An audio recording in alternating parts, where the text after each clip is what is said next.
ইউরোপীয় ইউনিয়নের পর বাংলাদেশের অন্তর্বর্তীকালীন সরকারকে স্বাগত জানিয়েছে যুক্তরাষ্ট্র।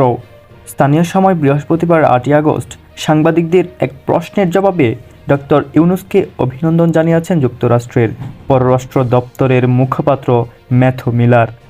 এই সময় তিনি বলেন, বাংলাদেশের গণতন্ত্রকে এগিয়ে নিতে একসঙ্গে কাজ করার বিষয়ে ওয়াশিংটন বেশ আশাবাদী। ম্যাথু মিলার বলেন, সাম্প্রতিক সহিংসতা বন্ধে ডক্টর ইউনূসের আহ্বানকে যুক্তরাষ্ট্র স্বাগত জানাচ্ছে।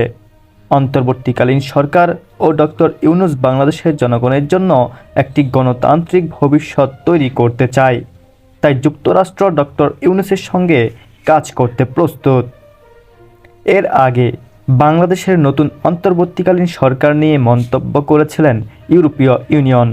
উপদেষ্টা হিসেবে জায়গা পাওয়া সবাইকে স্বাগত জানিয়েছেন ইউরোপীয় ইউনিয়নের পররাষ্ট্রনীতি বিষয়ক প্রধান জোসেপ বোরেল। তিনি বলেছেন, ইউরোপীয় ইউনিয়ন বাংলাদেশের নতুন প্রশাসনের সঙ্গে কাজ করতে আগ্রহী। তিনি জানান, গণতান্ত্রিক ক্ষমতা হস্তান্তরের জটিল এ কাজে অন্তর্বর্তী সরকারকে সহায়তা করা হবে। এ প্রক্রিয়া শান্তিপূর্ণ ও অংশগ্রহণমূলক হতে হবে বলেও মন্তব্য করেন তিনি।